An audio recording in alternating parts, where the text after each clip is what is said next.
На изјавата на Бранко Црвенковски дека коалицира со своите поранешни политички противници за да ја спаси Македонија, откако што рече дереџето и сиромаштијата, денес премиерот Никола Груевски вели дека токму во времето на Црвенковски, од 1992 до 1998 година, сиромаштијата влегла на голема врата во земјава.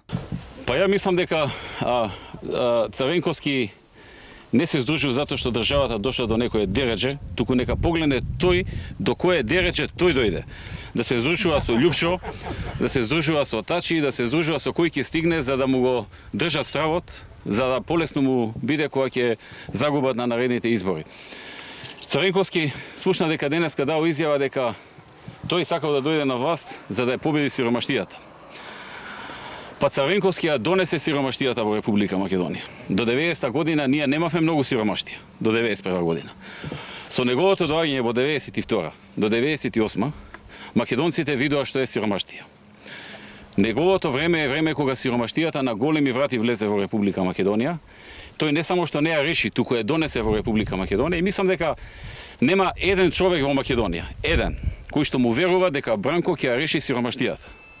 Мислам дека Наташа и Шема не му верува дека тој ќе ја реши сиромаштијата. Груевски додаде дека председателот на СДСМ се здружува со луѓе за кои до вчера зборувал се најлошо, дека се први непријатели на Македонија, дека работат против државните интереси, лажат, крадат и се корумпирани.